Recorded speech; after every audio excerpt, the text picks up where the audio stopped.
Morning students. In the last class we have completed till the comprehension passage given on page number 75. So in today's class we will complete further book work given on page number 75 or 76.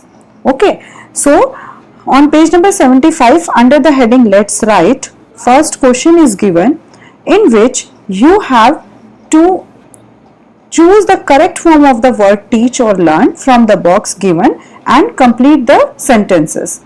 Okay, so first of all understand the meaning of word learn. It means to understand or to gain knowledge. Okay, जब आप कोई चीज समझते हैं, जब आप कोई चीज नॉलेज गेन करते हैं, ठीक है, it means you are learning new things, आप नई चीजें जान रहे हैं, लर्न कर रहे हैं, उसके लिए हम वर्ड यूज करते हैं learn. And to teach means to show how और टू एक्सप्लेन. इट मीन्स कैसे और कुछ चीज आप एक्सप्लेन कर रहे हैं, आप किसी को कुछ सिखा रहे हैं. ठीक है, जब आप खुद से कोई चीज सीखते हैं that time we use the word learn, and when जब हम किसी को सिखाते हैं at that time we use the word teach. Okay, so complete the following sentences using the correct form of teach or learn. Okay, so in this box different form of the word learn and teach is given. Okay, first of all see this word learn. Learn means सीखना. Learns, this form we use when the subject is singular and the tense in the sentence is present tense. जब present tense होगा and the subject is singular, at that time we use the word this learns. And similarly with teach also. Okay, teaches.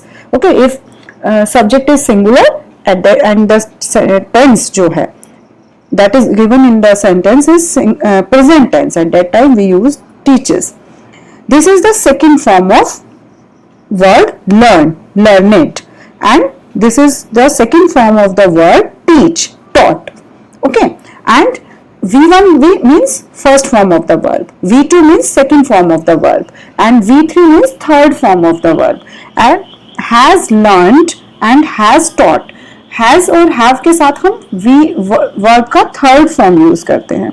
Okay, V3. So if we talk about learn and teach, its third form is same as second form of the word, like learn, learned, learn, learned and learned, teach, taught, taught. Okay, so similar जो second form of the second form and third form है वो same ही रहता है. Okay, so according to the sentence we have to choose the correct form here. First sentence is will you dash me chess. This sentence, if you see this sentence is in future tense, है ना, will है तो it is showing that future tense में है. So in the future tense we use first form of the word. And will you dash me chess, क्या तुम मुझे chess सिखाओगे. So what will come here, first form तो यही है, learn और teach, इन दोनों में से क्या आएगा, will you dash me chess, क्या तुम मुझे सिखाओगे, तो किसी और से सीखने की बात हो रही है. सो इसमें हम क्या लगाएंगे, teach. ओके, learn तो नहीं लगाएंगे, learn तो खुद के सीखने के लिए है. ओके, मैं आपसे क्वेश्चन पूछ रही हूँ, will you teach me chess, क्या आप मुझे चेस सिखाएंगे. सो teach. Second sentence is mister Sharma dash class 8. Mister Sharma एक मे बी एक टीचर हो सकते हैं. ओके, डैश क्लास 8, वो 8 क्लास को पढ़ाते हैं. ठीक है, सो पढ़ाना, जब कोई चीज हम सिखा रहे हैं, सो लर्न तो सीखना हो गया. So what and this sentence is in present tense, so we have to use the first form of the word. Okay, sorry, हम यूज करेंगे प्रेजेंट टेंस है लेकिन सब्जेक्ट क्या है यहाँ पर, सिंगुलर है. So what will come here, teaches. Mr Sharma teaches. Teach नहीं आएगा बिकॉज ये जो सब्जेक्ट है Mr Sharma is singular, so we use this word teaches. Okay, Mr Sharma पढ़ाते हैं क्लास 8 में. थर्ड सेंटेंस देखिए, the students have dash about road safety. Okay, have, अब यहां पर बच्चे क्या किया है, इसमें हैज हैव ये वर्ड दे दिए हैं और यहां पर हैज और हैज वाले ही वर्ड यहाँ पर दिए भी हुए हैं। सो अभी आपको यहाँ पे हैव के साथ थर्ड फॉर्म ही यूज करेंगे हम। The students have learned about road safety. ठीक है, तो ये थर्ड फॉर्म भी हो सकती है, V2 भी हो सकती है और V3 भी हो सकती है ये। सो जो स्टूडेंट्स हैं वो सीख चुके हैं। जब भी कभी इन the sentence it is given has and have, it means ये चीज हो चुकी है। ठीक है, पहले हो चुकी है ये चीज। So the students have learned about road safety. जो बच्चे हैं वो रोड सेफ्टी के बारे में सीख चुके हैं। Okay, so that's why we use the third form of the verb learn. Okay, fourth sentence is my sister has. और बेटा यहाँ पर हैव क्यों यूज किया है हमने? Because students is plural, that's why we have used here has. And my sister तो singular है, तो उसके साथ हम हैज यूज करते हैं। ठीक है, we have various form of the verb और हेल्पिंग वर्ब जिनको हमें according to the subject in the sentence we have to use them. Okay, so if subject is, अगर अभी हम हैज और हैव की ही बात करें तो अगर सब्जेक्ट सिंगुलर होगा तो we use has, and if subject is plural so we use have. So my sister is singular, so that's why has is given here. My sister has dashed me how to ride a horse. घोड़ा कैसे चलाते हैं मेरी sister ने मुझे सिखाया। ठीक है, सो वो मुझे सिखा रही है, तो उसके लिए हम टीच वाला फॉर्म इस वाली लाइन से चूज करेंगे। So what will come here? My sister has taught me how to ride a horse. Okay, has तो दिया ही हुआ है, अदरवाइज हम ये वाला भी बोल सकते थे कि हमने ये वर्ड यूज किया, but in this sentence has is given. Okay, so that's why we only use the word taught. Okay, आप इसको V3 और बेटा V2 और V3 दोनों बोल सकते हैं। ठीक है, इसको भी आप V2 और V3 दोनों बोल सकते हैं। ओके, जब भी कभी हैज और हैव होगा उसके साथ V3 ही हम यूज करते हैं। V3 मीन्स वर्ब की third form. Similarly, see this sentence, fifth sentence, I have. Okay, I के साथ हम हमेशा have यूज करेंगे, has कभी भी यूज नहीं करेंगे। I have dashed some of the customs of India. Custom means यहाँ के रीति रिवाज जो हैं, जो भी हम यहाँ पे फेस्टिवल्स मनाते हैं, किस तरीके से हमारे यहाँ पर कस्टम है, रीति रिवाज है हमारे इंडिया में। So बोल रहे कि I have dashed some of the customs of India. मैं सीख चुकी हूँ कुछ कस्टम्स इंडिया के, कुछ रीति रिवाज। सो सीख चुकी हूँ, सीखने के लिए हम वर्ड यूज करते हैं लर्न। सो हैव के साथ थर्ड फॉर्म यूज होगा, सो ये वाला यूज करेंगे हम। I have learned some of the custom of India. Sixth sentence देखिए, I dash how to cycle when I was just 4 years old. So suppose I am telling you that कि जब मैं 4 साल की थी तब मैं साइकिल चलाना सीख चुकी थी। ठीक है, सो आई के साथ मैंने अभी आपको बताया हैव आएगा। I have learned how to cycle when I was just 4 years old। Okay, I के साथ हम हैव लगाते हैं और हैव के साथ हम third form of the verb लगाते हैं। So that's why we have used here I have learned how to cycle when I was just 4 years old। Okay, और अभी आपको इसके लिए यहाँ पर मेनली एक चीज क्या याद रखनी है, use of the has and have. Use of has have क्या है? जब सिंगुलर होगा, subject is singular, there we use has, and if subject is plural we use have.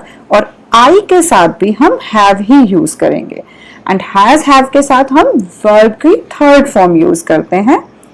Okay, और हैज और हैव क्या दिखाता है बेटा? कि ये चीज हो चुकी है, खत्म हो चुकी है। ठीक है, अभी चल नहीं रही है, वो चीज पहले खत्म हो चुकी है। मैं सीख चुकी हूँ साइकिल चलाना। ठीक है, मैं कुछ कस्टम्स हैं जो इंडिया के, वो मैं सीख चुकी हूं पहले। Okay, that's why we use has और have. Okay, so it is very simple. अगर आपको समझ में नहीं आती आप इसको बार बार देखिए, आपको जरूर ही समझ में आ जाएगी। Now come to next question on page number 76। Second question, choose the correct word and complete the paragraph. Okay, in this paragraph, in the bracket, two words are given, or we can say two form of verbs are given. You have to choose the correct one and complete these sentences. Okay, ये एक paragraph आपको दिया हुआ है। अभी आप अगर इस पैराग्राफ को, first of all, if you find this type of question in your exam, then first read the sentences or read the paragraph. and try to find the idea that whether it is in past tense or in present tense or in future tense की बात कर रहे हैं. तो first of all आपको यही पता करना है, and accordingly you have to choose the verb. Okay, so if we read these sentences, all the class 5 students of our school dash gathering in front of the principal's office. Was और were दिया है हमें. They dash going for the inter school race. Here were or was is given. The bus arrive or arrived.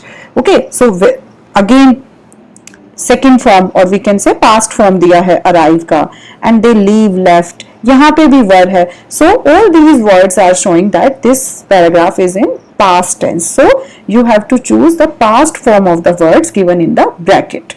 Okay, so let's see the sentences. All the class 5 students of our school, हमारे school के 5 class के सभी बच्चे dash were gathering in front of the principal's office. Principal जो office है उसके सामने gather हो रहे थे, इकट्ठा हो रहे थे. Okay, all the class 5 students. So class 5 students हैं. Students is plural and in the bracket it is given was or were. So if we have to choose from was or were, you have to see whether the subject in the sentence is singular or plural. If it is singular, then you have to use was. If it is plural, then you will use were. Okay, so students is plural है ना, class 5 के सभी बच्चे plural है. So what will come here? Was और were में से क्या आएगा? were आएगा. Okay, were gathering in front of principal's office. They dash going for inter school race. वो जा रहे थे इंटर स्कूल रेस के लिए. ठीक है, they is plural again. Okay, it is plural. So from was or were, what will come here? Were. Why? Because they is plural. Let's see, were आएगा यहाँ पर. Okay, समझ में आया? क्लास 5 के बच्चे प्रिंसिपल सर के ऑफिस के बाहर खड़े गैदर हो रहे थे, इकट्ठा हो रहे थे. और वो क्यों हो रहे थे? They were going for the, because they is plural, we use were for the inter school race. School race हो रही थी तो क्लास 5 के बच्चे सभी जा रहे थे. Sorry. The bus dash and they dash for the stadium. ठीक है, अब बस की बात हो रही है एंड अब क्या है, वो जा रहे थे. अब बस क्या होगी? आ गई होगी ना वहां पर. सो अराइव और अराइव्ड. अराइव का मतलब होता है पहुंच जाना. सो बस पहुंच चुकी थी. सो व्हाट विल कम? अराइव और अराइव्ड? अराइव्ड. ठीक है, मैंने आपको कल भी क्लास में, लास्ट क्लास में भी बताया था कि ईडी जब होता है it is showing that this is past tense. Okay, so what will come here? Arrived, कि बस आ गई थी.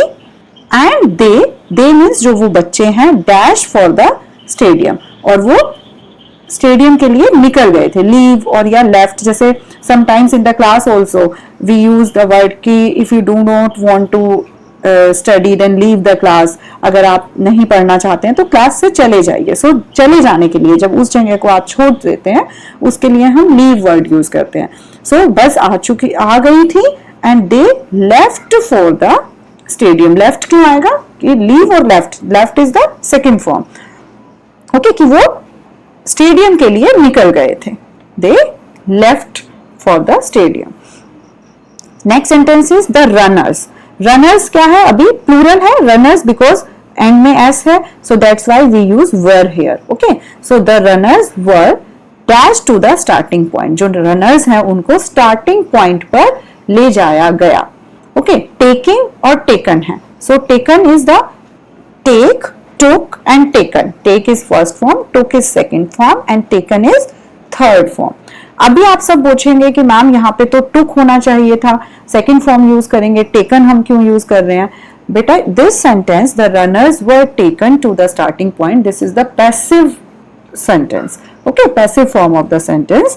In next few grammar classes we will study कि passive sentences क्या होते हैं, active sentences क्या होते हैं. So whenever the sentence is in passive voice we use third form with were. Okay, जब जो verb होगी, helping verb होगी, उसके साथ हम जो tense जो word use करेंगे वो हम third form use करते हैं. V3 आता है उसमें, verb की third form आती है. So the runners were taken to the starting point. उनको starting point पर ले जाया गया. The runners टेक और टुक their position, what will come here, जो रनर्स है उन्होंने अपनी पोजीशन ले ली, मीन्स वो पहले ले, है ना, पास्ट टेंस की बात हो रही है, तो टेक तो लेना, टुक मीन्स ले लिया, सो what will come here, took, the runners took there positions. Sir dash the whistle, ठीक है, जब भी कभी हमारे यहाँ पे स्पोर्ट्स इवेंट होते हैं तो सीटी है ना, जो योगा टीचर हैं या फिर स्पोर्ट्स टीचर हैं, उनके पास एक विसल होती है जो वो बजाते हैं, उसको हम ब्लो बोलते हैं, सीटी को बजाना, ठीक है। अभी यहाँ पे पास्ट टेंस की ही वर्ड हम यूज करेंगे, सो सर ने सीटी बजाई, वो पहले बजाई थी, सो ब्लो और blue, blow is the first form and blue is the second form, so what will come here, second form, that is blue, तो यहाँ पर क्या आएगा, blue, okay. So sir blue the whistle, sir ने सीटी बजाई। One student of our school, हमारे school का एक बच्चा, dash fast and dash first, ठीक है, वो हमारे स्कूल का एक बच्चा रन और रैन से हमें यूज करना है कि तेज भागा, वो पहले भागा था, so run is the first form and ran is the second form, so what will come here, ran. So one student of our school ran fast, वो बहुत तेज भागा, एंड डैश फर्स्ट, और वो क्या आया, फर्स्ट आया, सो कम और केम, कम और केम में से क्या आएगा, सेकेंड फॉर्म आएगी, सो सेकेंड फॉर्म क्या है, came, CAME, so one of our school student ran fast and came first, और वो फर्स्ट आया, ठीक है। हम इसको पहले वाली चीजों को ही कर रहे हैं, पहले वो की सीटी बजाई, वो तेज भागा, वो फर्स्ट आया, ठीक है, बस आई थी, so all these sentences are in past tense, that's why we are using the second form of the, or we can say past form of the verb, okay, so that's why we use here came।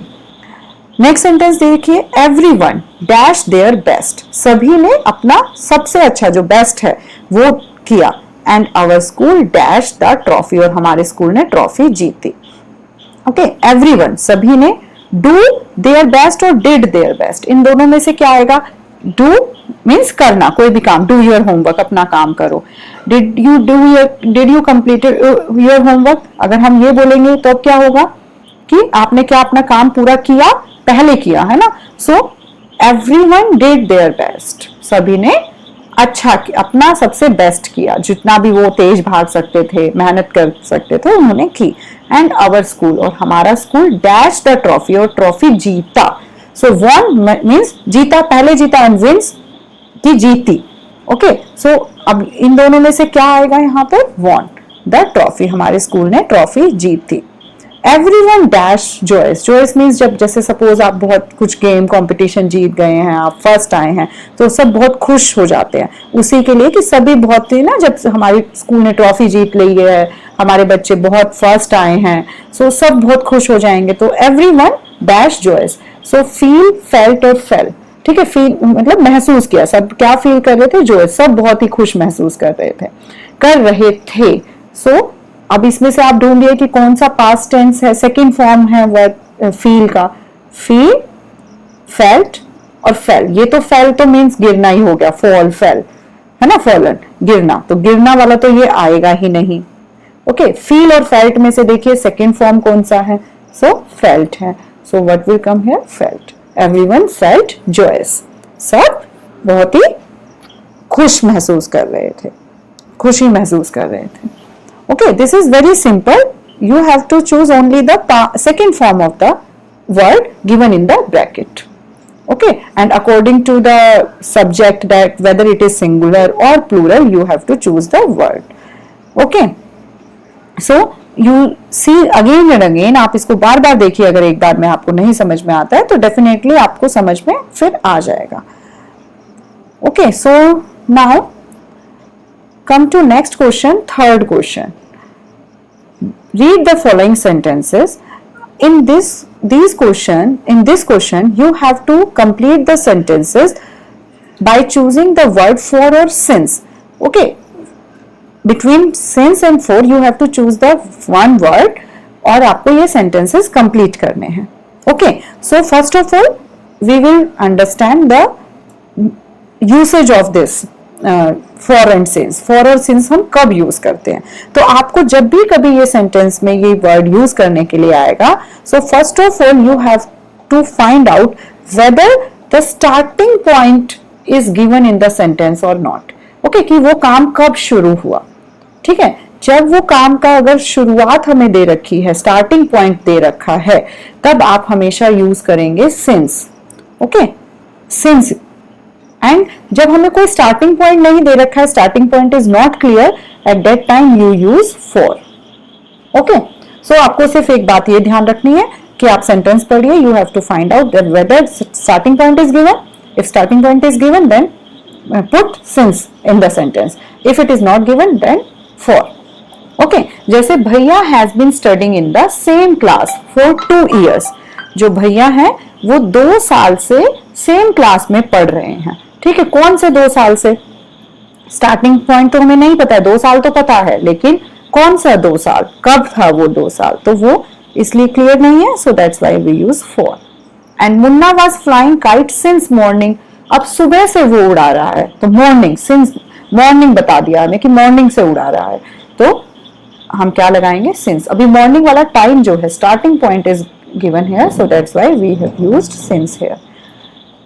Okay, अभी see the sentences next, आपको और ज्यादा clear हो जाएगा। First see, I have lived in this house dash I was baby. ठीक है, मैं इस घर में रहता था dash I was a baby, जब मैं बच्चा था, आई वॉज अ बेबी। ठीक है, तो बेबी जब वो, अभी एक आदमी है, वो जब बच्चा था तब से वो इस घर में रह रहा था। ठीक है, सो जब वो जो जिसकी भी बात हो रही है, जब वो बेबी था, जब वो एक छोटा बच्चा था, तब से वो इस घर में रह रहा था।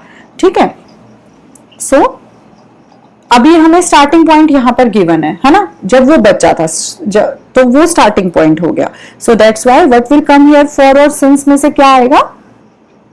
Since. Okay, so since, because in this sentence starting point is given.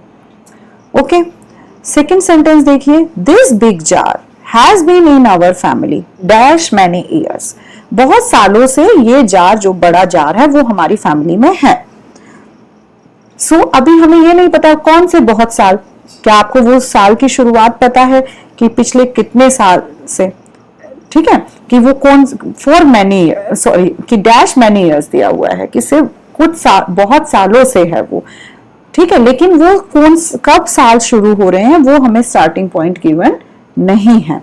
So that's why from for और since what will come here? For. Okay, so big jar has been in our family for many years, बहुत सालों से है, लेकिन वो कब से है एग्जैक्टली हम इसमें फाइंड नहीं कर पा रहे हैं।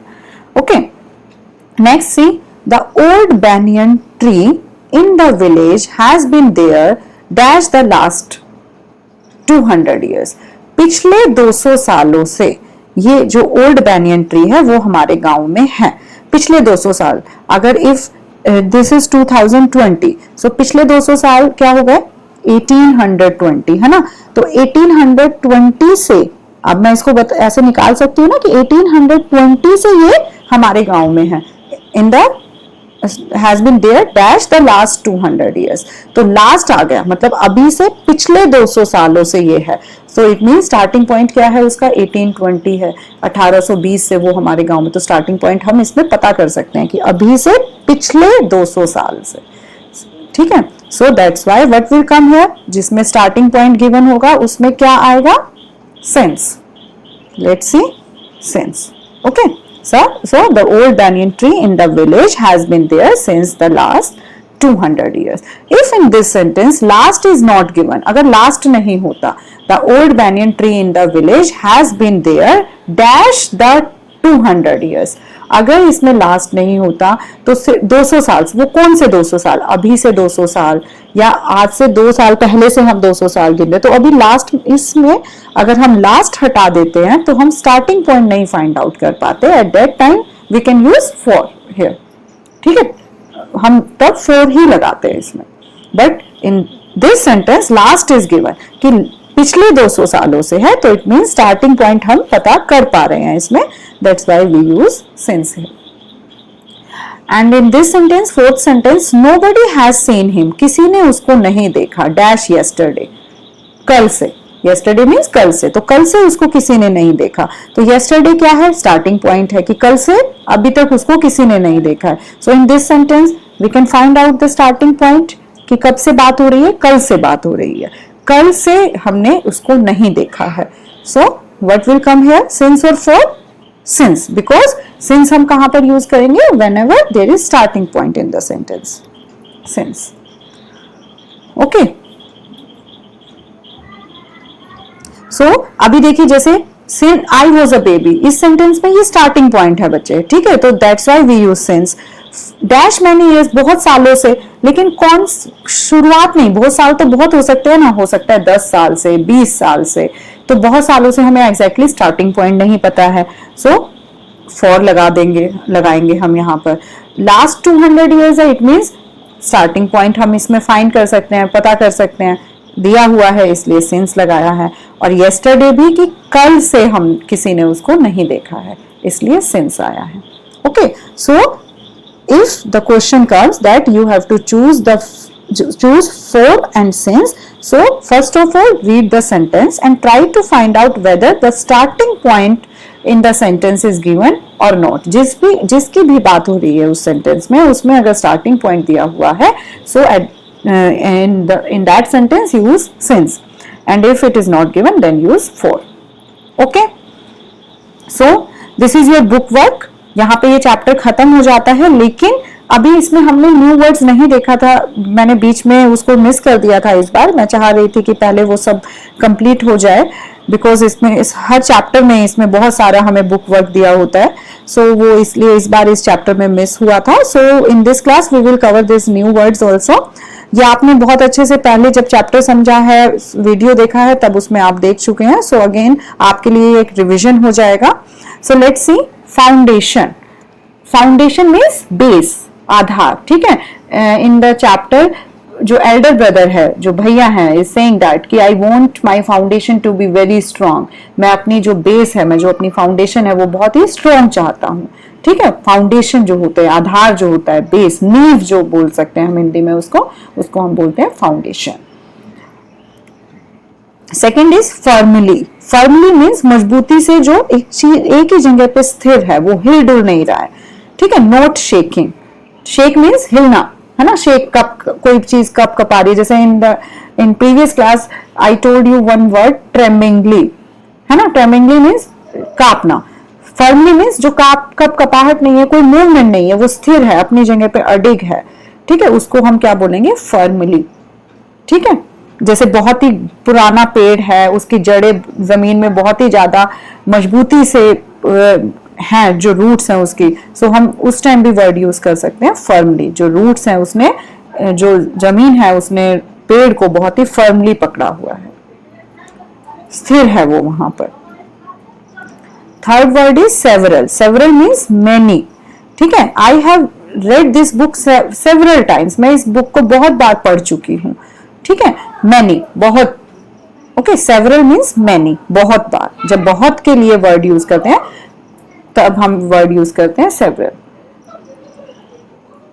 Fourth word is ट्रेमेंडस, ट्रेमेंडस means more than enough, जब कोई भी चीज जितनी जरूरत है उससे अधिक होगी, उससे ज्यादा होगी, at that time we use the word tremendous, TREMENDOUS, more than enough. Enough means काफी, ठीक है, काफी से अगर ज्यादा है तो ट्रेमेंडस, ठीक है, कि हमें बहुत मेहनत करने की जरूरत है, we need to work, we need to do tremendous hard work, okay. So बहुत ज्यादा के लिए हम वर्ड यूज करते हैं tremendous. You have to learn the spellings also while writing, आप जब भी लिखेंगे इसकी स्पेलिंग्स भी सब याद करेंगे। Next word is idling, IDLING, idling means doing no work, doing no work, खाली बैठना, ठीक है। इन द चैप्टर जो ब्रदर है, छोटा यंगर वन है, जो मुन्ना है, वो हमेशा अपने दोस्तों के साथ खाली बैठा रहता था, सो आइडलिंग, ही लाइक टू सिट आइडल, है ना, वो खाली बैठना पसंद करता था। सो डूइंग नो वर्क, जब आप कुछ काम नहीं कर रहे हैं, खाली बैठे हुए हैं, उसके लिए हम वर्ड यूज करते हैं idling. Sixth word is sobbing, SOBBING। Sobbing means सुबकना या सिसकना।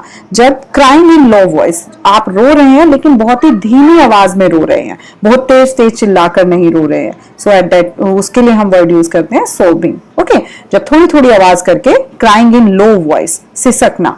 Okay, sobbing SOBBING। Next is strolling. Strolling STROLLING।